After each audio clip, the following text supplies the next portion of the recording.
Mr. Huxley, in your new essays, you state that these various enemies of freedom are pushing us toward a real-life, brave new world, and you say that it's awaiting us just around the corner. First of all, can you detail for us what life in this brave new world which you fear so much, or what life might be like?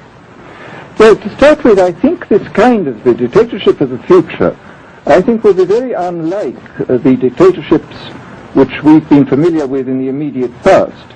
I mean, take another book prophesying the future, which was a very remarkable book, George Orwell's 1984. Well, this book was written at the height of the Stalinist regime and just after the Hitler regime. And there he foresaw a dictatorship using entirely the methods of terror, the methods of physical violence. Now, I think what is going to happen in the future is the dictators will find, as the old saying goes, that you can do everything with bayonets except sit on them. That if you want to preserve your power indefinitely, you have to get the consent of the ruled. And this they will do partly by drugs, as I foresaw in Brave New World, partly by these new techniques of propaganda.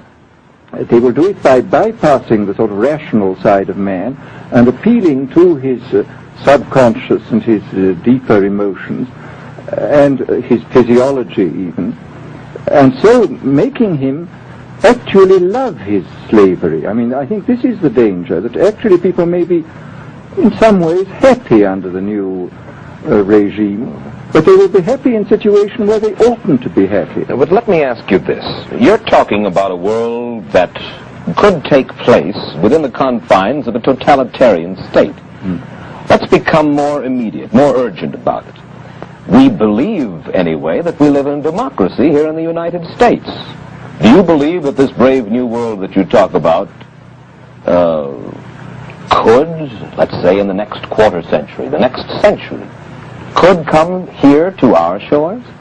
I think it could. I mean, that's why I feel it's so extremely important here and now to start thinking about these problems, not to let ourselves be taken by surprise by the new advances in technology. I mean, for example, in regard to the use of the drugs, we know there's enough evidence now for us to be able, on the basis of this evidence and using a certain amount of creative imagination, to foresee the kind of uses which could be made by people of bad will with these things, and to attempt to forestall this. And in the same way, I think with these other methods of propaganda, we can foresee and we can do a good deal to forestall. I mean, after all, the price of freedom is eternal vigilance.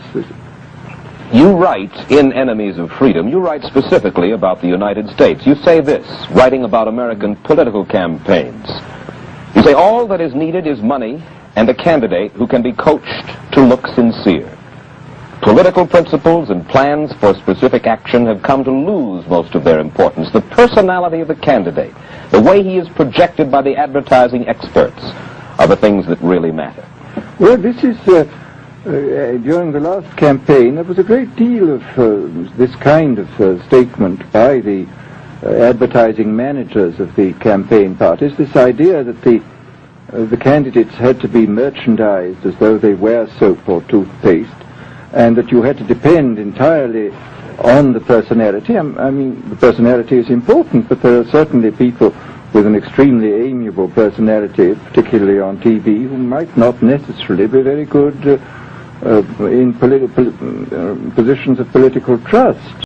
We're anonymous. We are legion. We do not forgive. We do not forget. Expect us.